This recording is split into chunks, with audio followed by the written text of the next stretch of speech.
بدلہ لو۔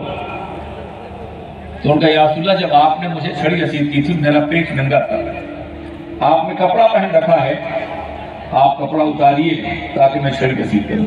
آپ نے پیراہن ناز اتارا، وہ شخص لپٹ گئے، رونے لگا یا رسول اللہ اب میں جہاد پہ جا رہا تھا، شاید میں واپس نہ آؤں، میں نے اس لیے یہ بہانہ کیا تھا تاکہ آپ کی جسم ناز سے میرا جسم لگ جائے اور کل جہنم کے عذاب سے بچ جائے۔ یہ ہے وہ جذبہ، یہ ہے وہ عدل کا نظام جو آقا دو جہاں علیہ السلام خود بطور مثال دنیا کے سامنے پیش فرمایا، دنیا کو اس بات کا گواہ بنایا کہ میں پیغمبر عدل ہوں، عدل کا نظام قائم کرنے آیا ہوں، اس لیے عدل کی تمام تر کیفیات کو دنیا کے سامنے پیش کرنا یہ میرا اپنا منصوبہ ہے۔ ایک یہودی روائی عالم بہت مشہور مگر مسلمانوں سے واقف نہیں تھے، خیر کا رہنے والے تھے، انہوں نے رسول پاک سے کوئی معاہدہ کیا اور معاہدے میں انہوں نے کچھ دیا اور کہا کہ فلاں تاریخ پہ آپ ہمیں دے دیجیے گا۔ تاریخ سے کچھ پہلے وہ شخص آ گیا اور صحابہ کرام کے سامنے اس شخص نے بڑے سخت الفاظ کہے۔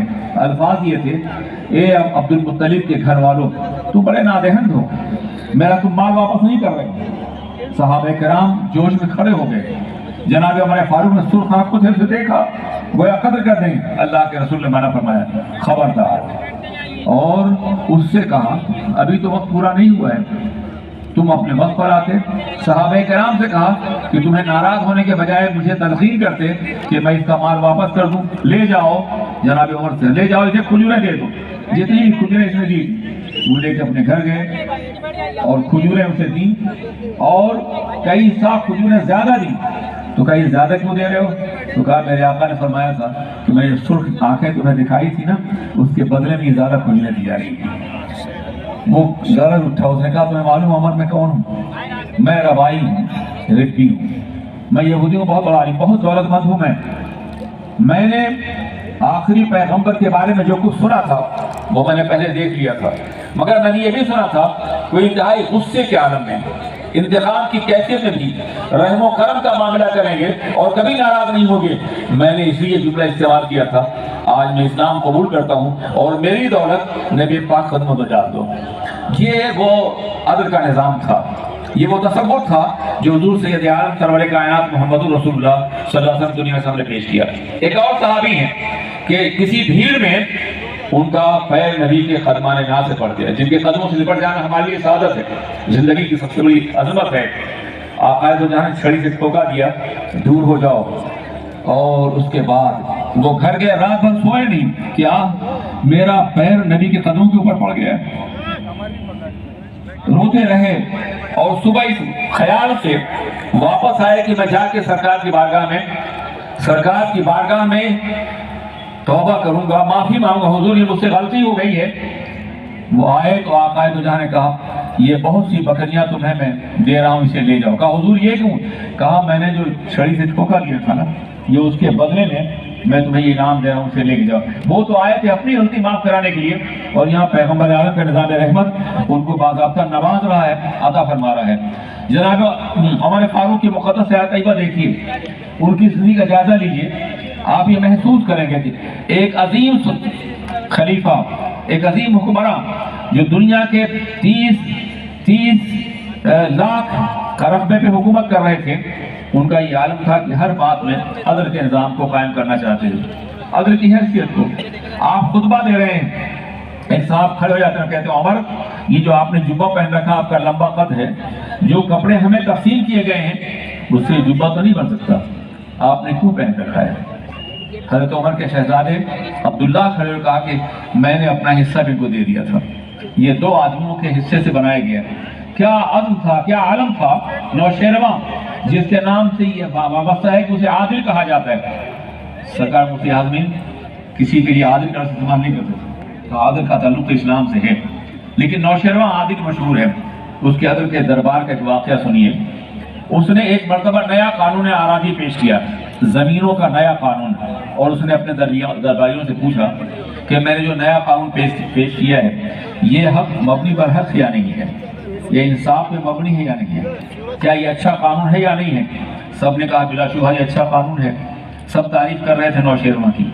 اس نے کہا نہیں مجھے مت دیکھو، میں تمہیں زبان کی آزادی دے رہا ہوں، آج تم حق کہہ سکتے ہو، بتاؤ کہ میں نے جو نیا قانون پیش کیا ہے یہ مبنی بر انصاف یا نہیں ہے۔ اس نے یہ جرأت دی کہ دبیر کھڑے ہوئے۔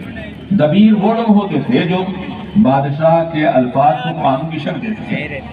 وہ کھڑے ہوئے اور کہا کہ اگر آپ نے اجازت دی سن لیجیے کہ آپ نے مستقل زمینوں پر بھی ٹیکس لگائے ہیں اور غیر مستقل زمینوں پر بھی۔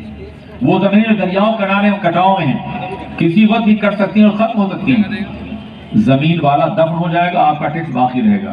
اس لیے میرا مشورہ یہ ہے کہ آپ مستقل زمینوں پہ ٹیکس لگائیں اور غیر مستقل زمینوں پہ نہ لگائیں۔ آپ نوشیروہ کی آنکھوں میں شعلے نمایاں ہوئے، آگ برسا رہی تھی آنکھیں۔ کہا میرے سامنے میرے قانون کا مزہ، اس کے سر پر اس قدر قلمدان توڑو، اس کا بھیجا باہر آ جائے۔ اور پھر دربار نے اس کے درباریوں نے سر پہ قلمدان توڑے، اس کا بھیجا باہر آ گیا۔ یہ نوشیروہ نے عادل ہے۔ اس کے مقابلے جناب عمر فاروق، ایک عام انسان کھڑا ہو کہتا ہے کہ آپ نے جوبہ کیسے لیا؟ یہ عدل کا وہ نظام تھا، یہ عدل کی وہ کیفیت تھی۔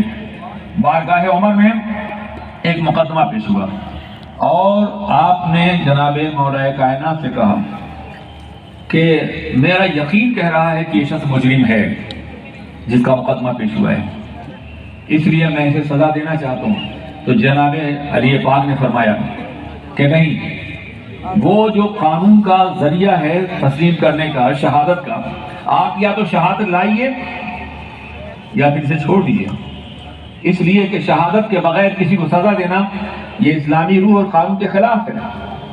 کسی بھی قاضی کا، کسی کے جج کا بھی اپنا ذاتی معاملہ اور ذاتی یقین فیصلہ کرنے کا کافی نہیں ہوگا۔ آپ یہ غلط فیصلہ کر رہے ہیں، یا تو آپ اسے چھوڑ دیں یا پھر شہادت لائیں، ورنہ آپ کے اوپر الزام تراشی کی سزا کے دورے لگائے جائیں گے۔ سنیے، یہ جناب عمر فاروق کو کہہ رہے ہیں کہ مولا کائنات آپ نے اسے چھوڑ دیا اور کہا لولا علی لضحک عمر، اگر علی نہ ہوتے تو عمر ہلاک ہو جاتے۔ یعنی یہ عالم ہے نظام عدل کا، عدل نہیں ہوگا تو کبھی امن قائم نہیں ہوگا۔ عدل کسی بھی معاشرے میں امن کی ضمانت ہوتا ہے، امن کی عظمت کی گواہ ہوتا ہے۔ اسلام کی تاریخ میں ایسے ہزاروں واقعات ہیں جہاں عدل کی بنیاد پر وہ سب کچھ کیا گیا ہے جس کا تصور دوسری اقوام کبھی کر بھی نہیں سکتی ہیں۔ اقتدار ملنے کے بعد، کرسی ملنے کے بعد، طاقت ملنے کے بعد ہر آدمی فرعون بن جاتا ہے، مگر فرعونہ کی دنیا میں وہ لوگ بھی ہیں جو عدل انصاف کے بستر بیٹھے ہیں اور اپنی عظمتوں کا لوہا منوا رہے ہیں۔ ہم اپنی تاریخ بھول گئے ہیں، ہم اپنا زمانہ بھول گئے ہیں، ہم اپنا دور بھول گئے ہیں، ہمیں اپنی حسین تاریخ یاد نہیں ہے۔ دنیا ہمیں ٹیررسٹ کہہ رہی ہے، دنیا ہم پہ الزام لگا رہی ہے ہماری درسگاہوں پر، ہمارے اوپر۔ میں عرض کرنا چاہتا ہوں، دنیا میں ایک نمازی مسلمان بتا دو کہ جس نے کوئی ٹیررسم کیا ہو، کسی درسگاہ کے بچے کو دکھا دو جس نے ٹیررسم کیا ہو۔ یہ کرنے والے کچھ اور ہوتے ہیں، الزام مسلمان لگائے جاتے ہیں۔ مسلمان کبھی نہیں ایسا کرتے، مسلمان تو امن کا حامل ہوتا ہے، مسلمان تو ہر حالت میں امن کو قائم کرنا جانتا ہے، امن کو برداشت کرتا ہے اور امن کے لیے وہ قربانیاں دینا جانتا ہے۔ آج بھی ہمارے ساتھ جو دنیا میں ہو رہا ہے آپ دیکھ رہے ہیں، پوری دنیا میں، کسی ایک ملک کی بات نہیں کر رہا ہوں، یہ ہمارا صبر ہے، یہ ہماری برداشت ہے، یہ ہمارا احترام انسانیت ہے، یہ انسانی قدروں کا احترام ہے کہ ہم نہ صرف کے خاموش ہیں بلکہ خدا سے دعا کریں اللہ ہمیں بھی شعور عطا فرما اور لوگوں کو بھی شعور عطا فرما۔ یہ کیوں ہے؟ یہ اللہ کے رسول کی تعلیمات کا نتیجہ ہے، یہ سرور کائنات کا فرمان گرامی ہے، ورنہ اگر رد عمل اور ریئیکشن ہوتا تو اس کے نتائج بہت خراب ہوتے ہیں۔ مگر خدا مسلمانوں کو رد عمل سے بچائے، ریئیکشن سے بچائے۔ اسلام ایکشن کا مذہب ہے، ریئیکشن کا نہیں ہے، عمل کا مذہب ہے، رد عمل کا نہیں ہے، پیار کا مذہب ہے، نفرت کا مذہب نہیں ہے۔ یہ تعلیم سرور کائنات نے دی ہے۔ حضور رحمت عالم علیہ السلام کی تعلیمات کا خلاصہ یہ ہے۔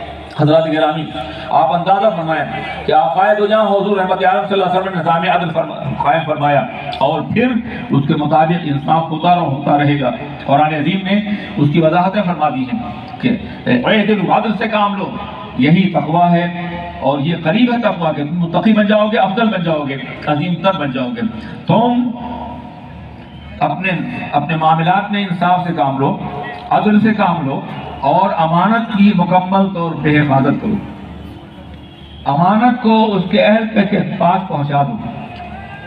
دنیا میں دو چیزیں ہیں، آپ پاس کچھ ہے وہ امانت ہے، آپ کی زندگی اللہ کی امانت ہے، آپ کی کوئی دولت ہے وہ بھی امانت ہے،